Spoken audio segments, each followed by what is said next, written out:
Everyone, like to bring the meeting to order if you rise for a pledge of allegiance.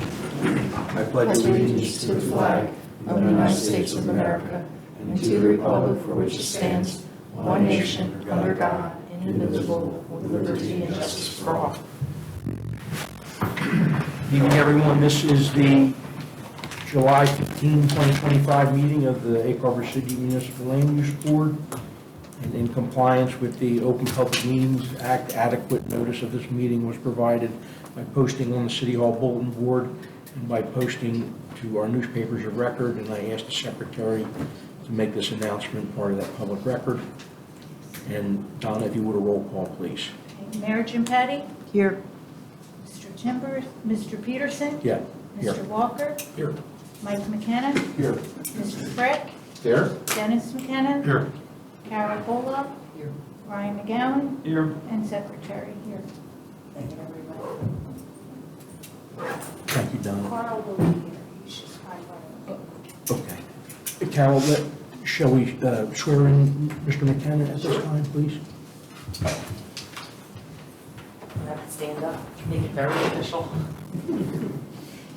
I, Dennis McKenna, I, Dennis McKenna, do solemnly swear or affirm. Do solemnly swear, or you can say affirm, I affirm that I will support the Constitution that I will support the Constitution of the United States and the state of New Jersey, of the United States and the state of New Jersey, that I will bear true faith and allegiance bear true faith and allegiance to the same to the same, and the governments established and the governments established in the United States in the United States and in this state, and in this state, under the authority of the people, under the authority of the people, and that I will faithfully, and I will faithfully, impartially, impartially, and justly perform and justly perform all of the duties all the duties, of the office of all the duties of the office of alternate number one, alternate number one, which is a 2-year term, according to the best of my ability, according to the best of my ability, and you may add, so help me God. so help me God. Thank you. Would you hand that over to that Yeah. young man and have him sign it? Congratulations, young man. Thank you, Carol. Thank you. We have minutes of June 17. Second? I'll second. All in favor, please say aye. Aye. Anyone opposed? Motion is carried. Thank you, folks. We have two resolutions. Resolution 2025-6, Lago Construction waiver. Can we do these together, Carol, or? No? Okay. First resolution, 2025-6, Lago Construction. Is there a motion? Motion. Second. All in favor, please say aye. Aye. Anyone opposed? Motion is carried, thank you. Resolution 2025-7, request of City Council for preliminary investigation to Egg Harbor North Rehabilitation Area in need of redevelopment. Is there a motion? Make a motion. Second. A second. All in favor, please say aye. Aye. Anyone opposed? Motion is carried, thank you. And just a hint as to why we can't do resolutions at the same time, maybe somebody picks up a mistake like right now, and then we don't know which one they're objecting to. Understood. Thank you. New business, land use to conduct preliminary investigation for determination of eligibility for declaration as a non-condemnation area in need of redevelopment for the Egg Harbor City North subdivision. Submit the board's recommendation to Egg Harbor City Council for consideration. And I guess that means, Ryan, you're up. Yeah, so thank you for coming out, just for this. I think we technically just passed the resolution for this, but that's okay. We'll go over this part now. So we're here because the City Council referred the area that's commonly referred to as Egg Harbor North, River North subdivision, to the Land Use Board for investigation as potential for it being designated as an area in need of redevelopment. As you may or may not be aware, the city 15 or so years ago made a citywide designation that the city qualified as an area in need of rehabilitation. And we've been able to do a series of redevelopment plans in various areas based on that. But the citywide designation doesn't give you the same sort of toolbox as the area in need of redevelopment designation. So we're sort of circling back now and saying, okay, we'd like to investigate to see if this area specifically qualifies as an area in need of redevelopment. And then we'd like to update the redevelopment plan to apply to the area in need of redevelopment instead of just the citywide area in need of rehabilitation. So I know that's a lot of exchange of the words rehabilitation and redevelopment, but that's how the process works, unfortunately. So the redevelopment process, real quick, City Council has to authorize Land Use Board by resolution to undertake an investigation. An investigation is prepared by land use professionals, so we put together a report which you received today. Land Use Board does a preliminary investigation, holds the hearing, which is tonight, and then it gets referred back to City Council for adoption if it is determined to be an area in need of redevelopment. So there are statutory criteria for the area in need of redevelopment which differ from the area in need of rehabilitation. So on page 4 of our report, we list, bleeds onto page 5, we list all of the possible criteria of how an area would be. Oh, Does anyone need a copy of this? Yes, please. I made a selection. Anybody else? Okay. Anybody else? Everybody's good? I'll take a copy. yeah, I it's, think I made one. it's not critical that you follow along, but if you want to. It's all good. Yep, There you go. Thank you. thank you. Okay. So we reviewed the criteria and reviewed this area, and item C, land is owned by the municipality, county, or local housing authority, redevelopment agency, or development entity, or unimproved vacant land that has remained so for a period of 10 years or more, that by reason of its location, remoteness, lack of means, access, developed sections or portions, or topography, nature of soils is not likely to be developed to the instrumentality of private capital. So the city has had a redevelopment plan for this site for 16 or so years. We had some development proceed and then everything ground to a halt. So we believe that based on this criteria, this area qualifies for that.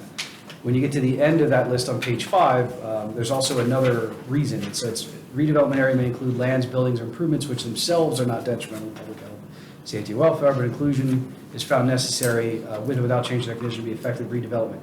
Essentially, if you have little spot holes in the middle, you're allowed to include them in the larger redevelopment area rather than have little spot piecemeal areas that are kind of donut holes in your redevelopment area. So if you go through to our list of sites, you'll see that some areas which include prior development are still included in this redevelopment plan, even though they are developed. But again, just the contiguous nature of the redevelopment area, it's better to have that contiguous, set of properties, I suppose. A couple of quick highlights. You have to look at the state planning area classification. Egg Harbor City is in the Pinelands, so we had to look and make sure that we fit the criteria. We're in the Pinelands Town designation, which the CMP, the Comprehensive Management Plan for the Commission, says are spatially discrete summits of the Pinelands, traditional communities were appropriate for infill, residential, commercial, and industrial development. So the designation for the Pinelands Commission is appropriate and fits with the redevelopment designation. And then page 19, we sort of spell out in a little more detail why we believe that this area fits criteria C. And then on the top of page 20, why the other infill lots are included, again, referring back to the criteria that were sort of spelled out in the statute. After that, we have our conclusions and recommendations. Our recommendation is that we believe the study area qualifies to be designated as an area in need of redevelopment, that it meets the applicable criteria, and that the other infill lots are appropriate and can be considered as part of the redevelopment area. We list out each block and lot and what's there on pages 22 and 23, and then the appendix in the back is just the resolution referring it to the Land Use Board for this study and investigation. So does anyone have any questions? On the list of the properties, the one that's a developed single-family home. Yes. Those are the residential properties that were already built under the current redevelopment plan. Oh, okay. Yeah, it's not like, I don't believe there are any private homes included. The written version of the full, yeah, so like see where it says block 1.01 through 1.08, 1601, 1608? Yep. So those used to be blocks, or lots 1 and 16, and we subdivided them. It's 8 houses per block. So those are all the areas where the homes were developed already. Okay. So, yeah, they're in the original redevelopment plan. They're obviously in that redevelopment area, so they're included just for continuity. Yep. On page 12, lot requirements, it says minimum lot area 9100 square feet. Yes. Lot size may be reduced to a minimum lot of 7,500. So 90 square feet would be 60 by 150, and it says they may reduce it down to 50. I think the previous lots are 75. Yes, so the minimum lot frontage under lot requirements is listed as 75. All lots that have been subdivided to date were at the 9,100 square foot requirement. I know that there was a reason that we went in and amended it to 7,500. I think it had to do with some of the lots, we had a couple of spots where we didn't have the full block, and like the lot width was only 120 or so they wouldn't be able to subdivide those lots. But that was, so this is just a review of the existing zoning, which in this case happens to be the redevelopment plan that was put in place under the area need of rehabilitation criteria. So it's a little backwards. Normally you're doing this study and you're looking at whatever the existing zoning is, and you're going to consider a redevelopment plan and adopt new zoning. In this case, we already have a redevelopment plan, so it's it's a little goofy in order and process. But yeah, these criteria are exactly as they appear in the current redevelopment plan. So the lot size will be what? So the lot size, we're intending to continue forward with the 75-foot frontage. So it's 75 by 150. The minimum lot area is 9,100 square feet. There's an allowance to reduce some lots down to 7,500 square feet, but it requires a resolution by the governing body and an application to the Pinelands Commission specifically for relief from that requirement. Essentially, you can't do the whole subdivision at 7,500 square feet. You could do a couple spot lots, and the city will sign off on that, and presumably the Pinelands would be okay with that. But if you submitted and said, oh yeah, we're gonna do 300 lots at 75 or at 60 feet wide, they're gonna shoot that down. So. And how many houses is that put on the block, same as it's there now? Yeah, the 75-foot frontage is what we have now, with a 600-foot long block. It works out to be 8 houses per block. I will say that the city has considered deviating from the street and terrace pattern for other areas of development. Obviously, some of the infill, you kind of have to match what's there to some degree. But for remaining portions, the chunk out in front of the high school, the chunk behind the high school, like north of London, there's not a need to continue with the same street, avenue, terrace pattern. So that's when the 75-foot frontage will become more relevant, because it won't be a standard 600-foot block anymore. It might be a meandering street sort of following the wetlands line. It might be a cul-de-sac. It might be any of a number of other things. But yeah, the 75-foot frontage would still apply. And if we get in an instance where a cul-de-sac does come into play, 7,500 square feet and or a narrower street frontage might become appropriate. But we don't have any development proposals in front of us at the moment. So is this being done in an effort to attract a developer to continue on with the? Yeah, so the city Build out? just released an RFQ, or request for qualifications for developers. There's a couple of different ways that you can proceed. You can just release an RFP, a request for proposals, and you get proposals back from people, and they could be all over the place, but you don't really know that much about them, and there's not, it's not quite as easy to know who is showing up at the table. We've had numerous people approach the city, we've met with numerous parties, but we don't really have a good apples to apples comparison of all of the parties that we've met with. You have some, I don't understand, there's no preferences or anything at this point. We have multiple people that we've met with that we feel could execute the project.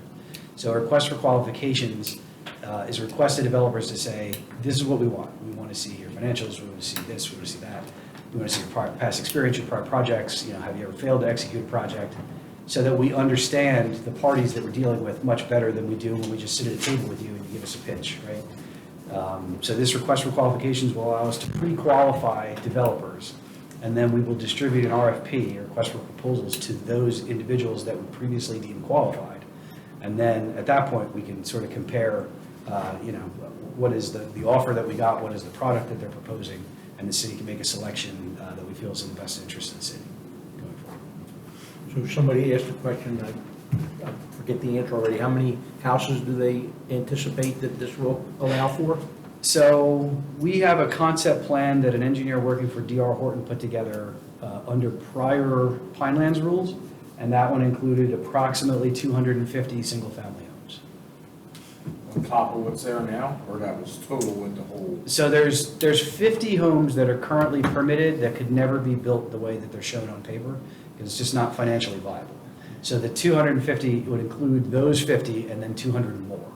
So it's a large chunk out in front of the high school between there and Moss Mill Road, and then a pretty good chunk across from the sports fields heading out towards the lake area before you get to the wetlands. So those- Across Kent? Yes, across Kent. So So at the, over in the northwest corner where the retention basin is, there's very little property, there's maybe a couple hundred feet before you get to the wetlands. But as you get to the south end near Kent and London, it goes back, I don't know, 1,000 feet or so before you get to the wetlands buffer. So it's kind of a triangular shape, like if the edge of the sports fields is here, the wetlands line runs like this. So the development would be in here and then out in front of the high school primarily, and then the infill area left, along the first 2 blocks of Philadelphia. How about would there be houses by the temporary Basin. Yes. basin? Yeah, so we floated a couple ideas of what to do there. I mean, obviously, a developer's gonna give us their proposal, but I put together a concept probably 5 years ago now, maybe 6 years ago, that had us keep the temporary basin, flip so that where the terrace would normally be becomes the street, because the houses that face Philadelphia Avenue back up to what would normally be the avenue.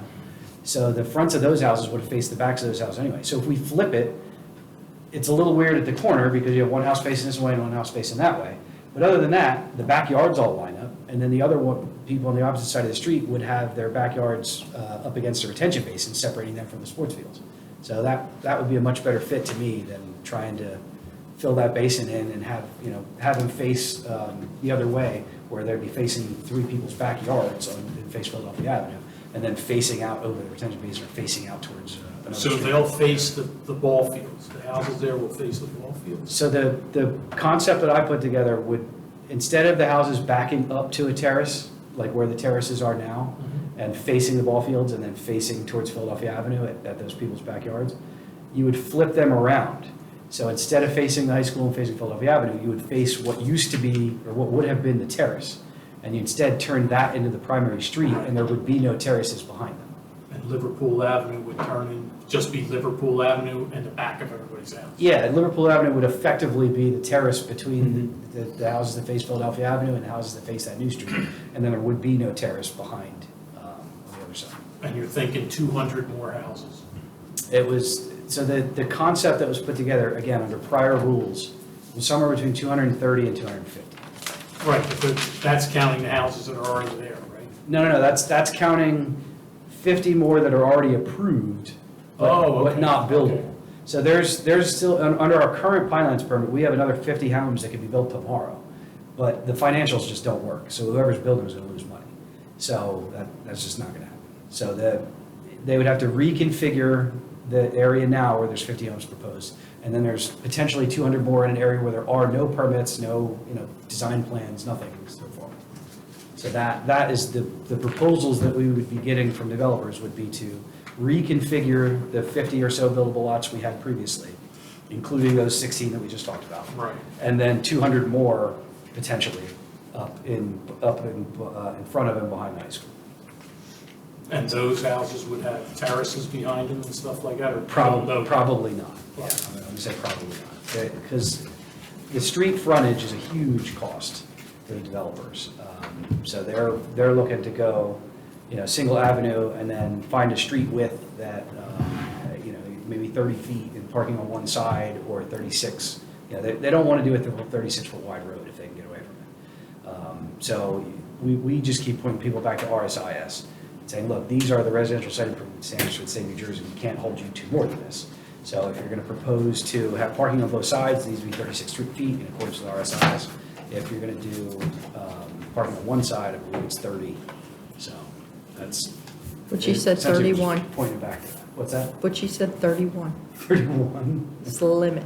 I- Cannot be smaller than that. He's going to have to argue with RSIS. So utilities would be extended? There's not existing utilities from the old plan, is there? Correct. All of the development would require additional utility extensions. I mean, there's some infill lots, like there's some houses that back up to Fifth Terrace and Fourth Terrace that the city put in years ago. In fact, the stubs for the services are even in a bunch of them.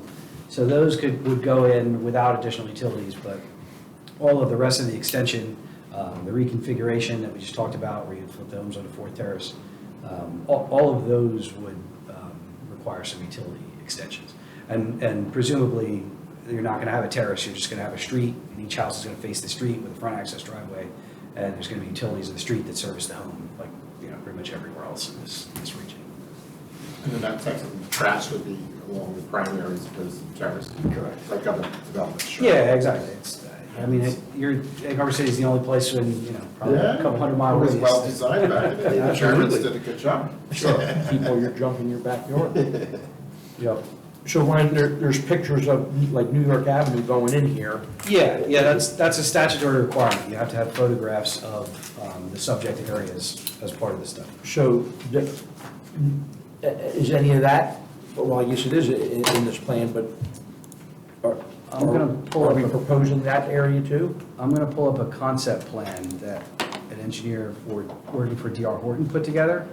That is not 100% accurate, but will give you a much better understanding of what it is that we're talking about.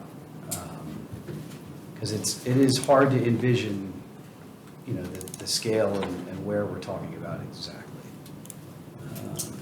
Let's see.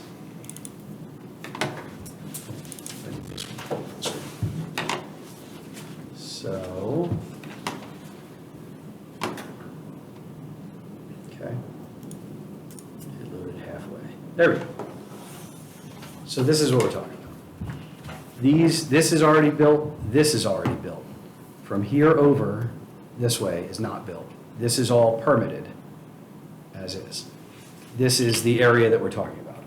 This would never get developed exactly like this, because the stormwater management rules are different now, but these are the areas we're talking about. There's potential for I've seen development it there, millions of times. potential development there, yeah. Is that New York Avenue or Hamburg? Yeah, so Avenue? New York Avenue is here, Hamburg is here. So you would have some development on Hamburg as well? Yeah, you'd have Okay. development potentially facing Hamburg. I mean, again, this is a concept that a developer put together that we're no longer engaged with, but just as an order of magnitude, scope, scale, where we're talking about, this helps you visualize. So the property's deep, you know where Resch's live, right? Would be, I think my mouse disappeared. Somewhere in here? no, Along Hamburg? no. go It's the down big house. Closer to the Liverpool, Yeah. go on Oh, Liverpool. okay. Follow Yeah. Liverpool right down Down. towards the lake, Oh, okay, yeah. right there. Yep. Okay, you see the deepest privately owned? Oh, you're talking about here where they Yeah, own the so whole those block? houses will swing back behind his house. Well, he Yes. wants to sell the lot next to him. I've already asked him. Oh, really?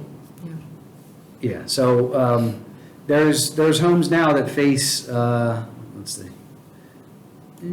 There's homes now that face Liverpool that back up to Fourth Terrace. When we did the utility improvements project, we installed Fourth Terrace behind there. So there would be a street here that would back up to that terrace. There's already utilities there, so it makes sense to do that.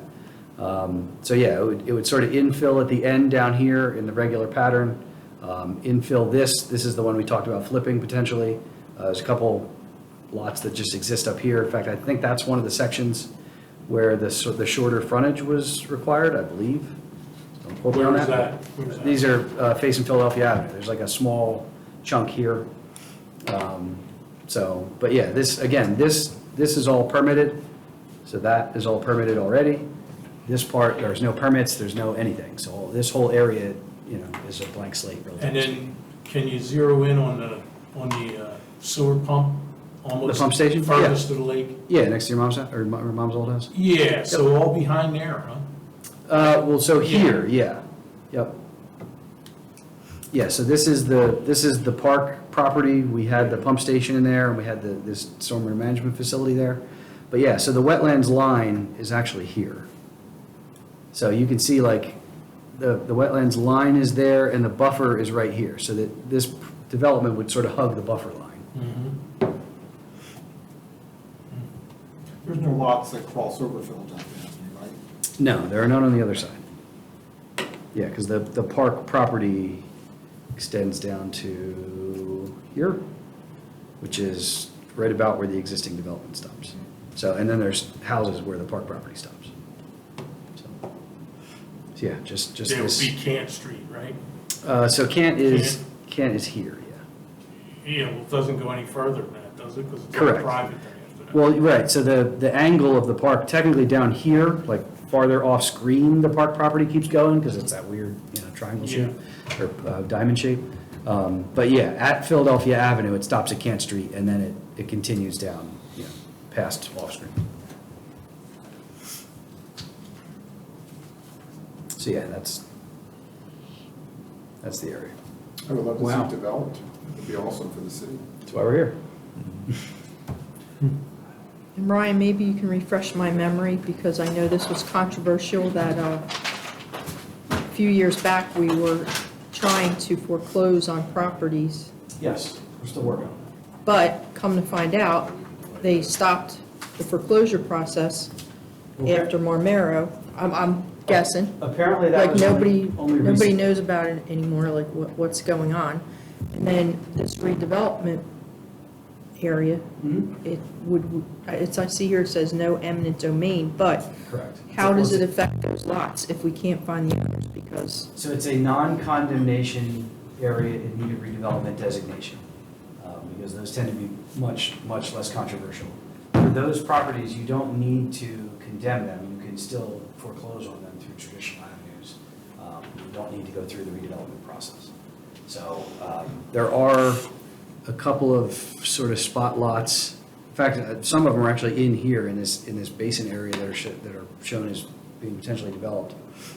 But yeah, the city's still putting together a couple properties that have liens on them from the 20s and 30s. I would really follow up on that, because I don't believe that's true. I'll check with I Jerry. do not The- believe that's The last true. time I talked to Jerry, he said he was gonna talk to Laura about starting that back up. So- Laura's pretending like she's never heard of this before. Well, I'll talk to Jerry tomorrow, make sure we're on track. So how many homes exist there now with the new development? Since the 15-year-old development? Yeah, so they built, I want to say about 50. There's 16 here, 15 here, another 8, and another 8. So, yeah, it was right around 50. The original phase was like 98 or 99, and I think we built about half of it. So it's somewhere between 48 and 50. So, but yeah, the existing development stops right here. So that's the part that got built, and then that's the part that remains, down here. That's the existing subdivision that's approved. So I'm gonna start building that tomorrow, but it's just not gonna happen. So the street and terrace concept would be gone? Yes. Yeah, so through here, you're gonna get it backed up to Fourth Terrace here. They're not gonna face the homes to Fourth Terrace. So here, those 8 lots would have a terrace. Here, they might turn this into a cul-de-sac or something, but Fifth Terrace is already in with these services, so that's gonna, you'll get 8 homes there. You probably will not get a terrace, Fourth Terrace will probably not get extended to service, the potential development there. And then once you get into the new pattern, there's no way someone's gonna propose a terrace. It's just not economic. It's not cost effective to put the terraces in. That's what they make fences for, right? Using There you too go. much real estate? Yeah. Well, it's not only are you losing development area and creating a bunch more impervious surface that you have to deal with, you have to pay to construct it. So, I mean, it'd be cheaper if you just left it open, but, that would still be a loss. And then you gotta spend money paving it, so it's a lot, it's just lose-lose all around for a developer. They want the minimum amount of street area, they don't wanna do curbs, they don't wanna do sidewalks. We're still gonna require all that stuff, Yeah, but, we're bang for the buck. yeah, exactly. It's, how many homes can I build, how dense, and how little infrastructure can I build? So $12.10. the detached garage concept is gone now? These will all be attached garages? So that I don't know. That would be up to a developer.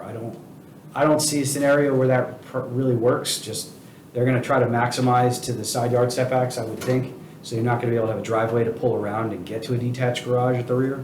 And you're obviously not gonna have it in the front. So I don't see a scenario where you're gonna end up with them, but if somebody comes in and has some crazy idea and they wanna do that, they're certainly welcome to. It's true, because before 75, they were putting the garages sometimes behind the homes, so their lot didn't have to be that wide, right? So it would limit it. Well, Yeah, but they had terrace access. Yes. Right, well, and the other negative part about that is now your driveway has to extend all the way down the side of your property, and now you have a bunch more impervious cover you gotta account for. So, I mean, the ideal situation for a developer is short front yard setback, 2-car driveway, and keep everything up front and give people a nice big backyard, because a backyard doesn't cost them anything. They wanna keep everything close and tight. So, You just can't get to it. well, I mean, you can from the avenue, that's it. You get single frontage access. I mean, again, that's kind of the standard pretty much everywhere else. I know previously we had the tax abatements. What's, So we are waiting for proposals from developers, and if somebody comes in with their hand out asking for abatements and pilots, that's gonna, weigh in the city's decision, and that, I assume, will be viewed negatively.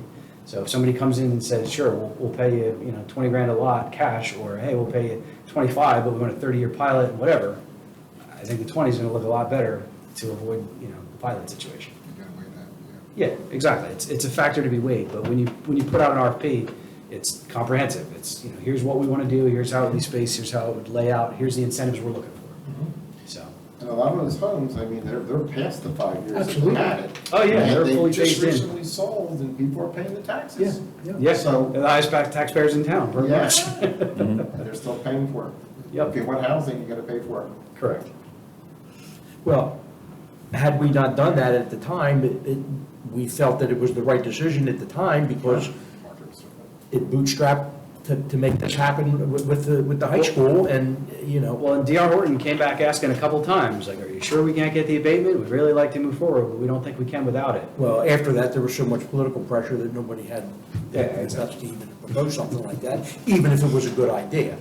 I hear you. Because, they're not paying, but there's a sunset on it. And it's not that they're not paying anything, we all know it's graduated, they're still paying, it's just not 100%, but, it And was. right now, nobody's paying. The city owns all of the lots, and you're getting nothing. So once you sell it, even if you're getting zero on the house, you're still getting taxes on the land. That's more than you got yesterday.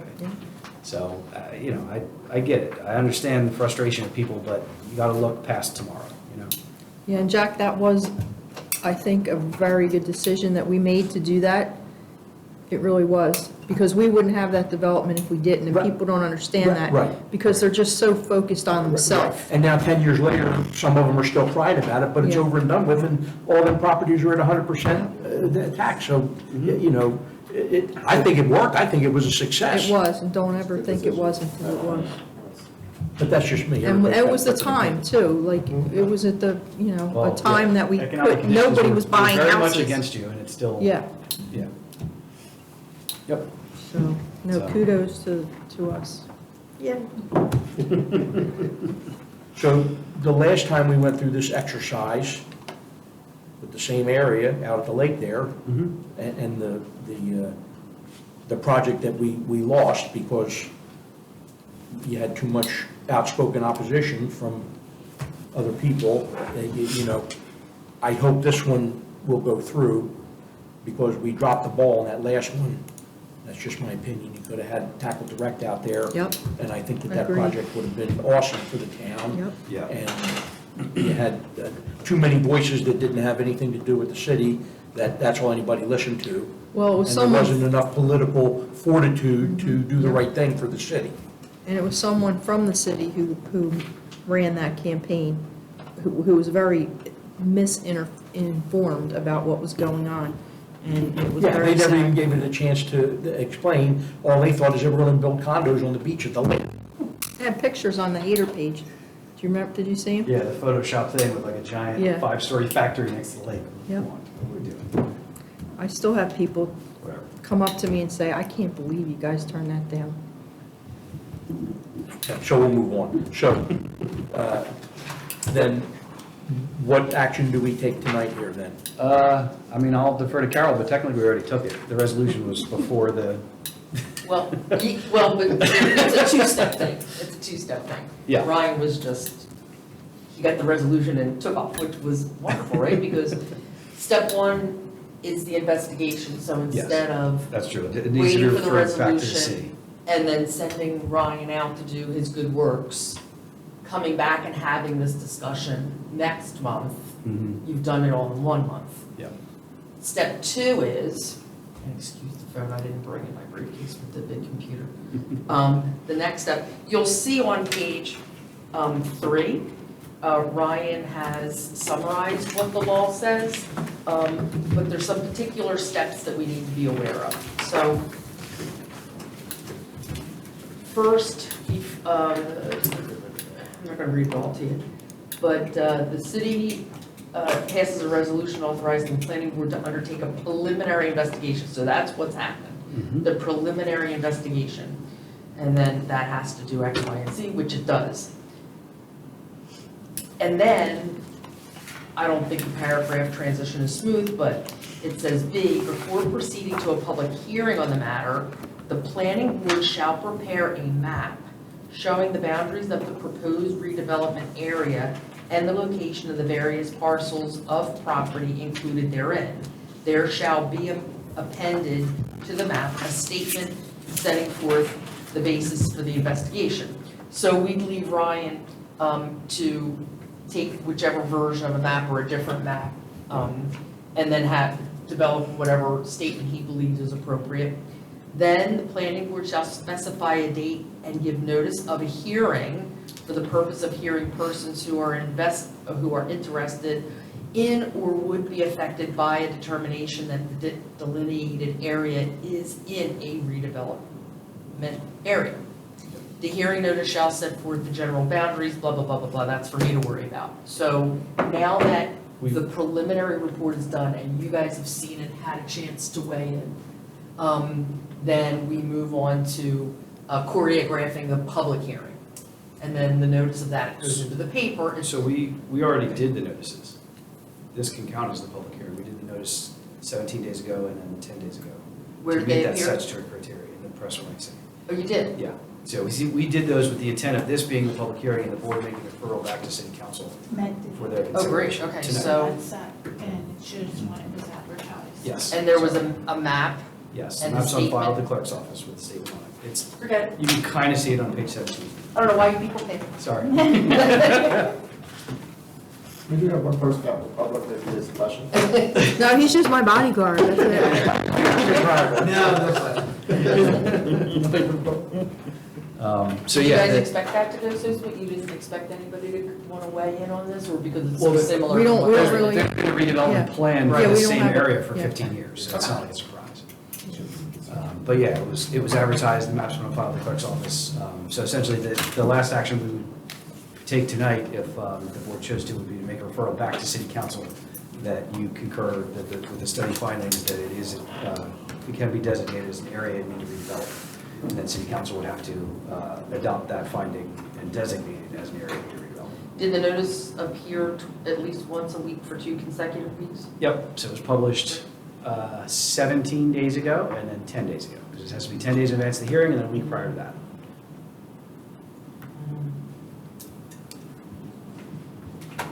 Yeah, we just made it. After completing its hearing, glad we did that, the planning board shall recommend that the delineated area or any part thereof, or not to be determined, by the municipal governing body to be a redevelopment area, but as you just indicated, it's already been, it's just tweaked. After receiving the recommendation from the planning board, the governing body may adopt, blah, blah, blah, and the rest is on. And I have a simple So, resolution. should we have announced a public hearing or anything like that? This is a public hearing. It was already noticed. Right, this counts as a public meeting. It was advertised in the newspaper. This is the public hearing. I didn't know that all those notices were done, Yeah. and that that was on file with clerk. I'm surprised that there's no public participation. Who reads the press? Yeah, no, Other than Carmen's. It'll be a surprise when the project starts. Yeah. Everybody, what happened? Well, not that they didn't Well- anticipate that it was going to happen at some point, but Major changes going. Well, right. Yeah, that's- yeah, exactly. Like I said, someone could, there's a permit to continue building. Someone could go start building tomorrow if they wanted to. without any kind of hearings. Yeah, exactly. So this has no bearing on that. Ron, once they do, I guess the city puts out the RFPs, we'll have a chance to review those? So the RFQs will probably be confidential because they'll contain financials and stuff like that. Once the city selects one of the RFPs, that will be advertised. So that will be, yeah, I believe that has to be Or like, will advertised. they have to come back to us for like layout and Yeah, so they'll, street width and all right, that? so site plans and all of that would have to come back here. That's all. I mean, most likely, we're gonna have to amend the redevelopment plan, so we're probably gonna be back with that at some point. Technically, the redevelopment plan's expired, it's only had a 10-year term, it was 15 years ago, I think. So we have to come back, update the redevelopment plan, there's some language that doesn't apply anymore. So, you know, we'll be back with that probably before we even engage with the developer. And then we'll be back with them and their plans whenever they have something together. So. So, Carol, is there a motion necessary to Yes. go to the next step? Right, and the motion would look like this. It's going to be very simple, probably one page, saying that pursuant to resolution, whatever number that was, the planning board conducted its public hearing. I'll get the notes of the dates of the notices being duly noticed, and the public being invited to weigh in, The and immense public participation. and having entertained a report and presentation from the engineer, that the board Planner. adopted the plan, the investigation report dated July 14, 2025. Okay, so before someone offers that resolution, is there anyone from the public that wishes to be heard? Let the record reflect that there was no public in attendance except for Mike. Carolyn just sent you a sample. Would someone offer the vote? Was there any further discussion, board questions? Would someone make a motion? Because it I'll lists make a a lot of motion. stuff. Okay. Is there a second? Second. A roll call, please, Don. Repetitive.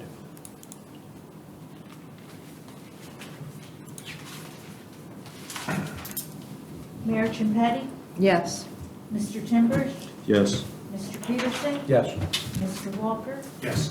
Mike McKenna, Yes. Mr. Frick, Yes. Dennis McKenna. Yes. Thank you, folks.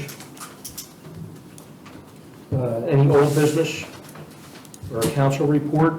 I got a couple things. So I did get a chance to speak with Jonathan Satcher on the tower site. Joe and I had a conference call with him, and it was very productive.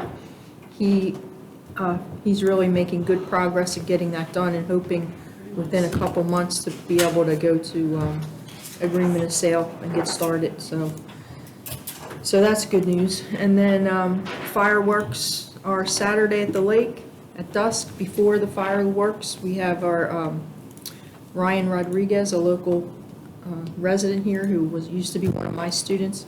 He has a drone business he's starting, so he's going to do a free drone show for everybody. He only has 50 drones, so if you went to Mount Carmel, don't expect that, okay? But it'll be cute, so I hope you guys can come out for that.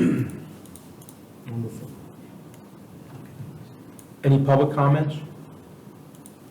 Comments, questions from the board?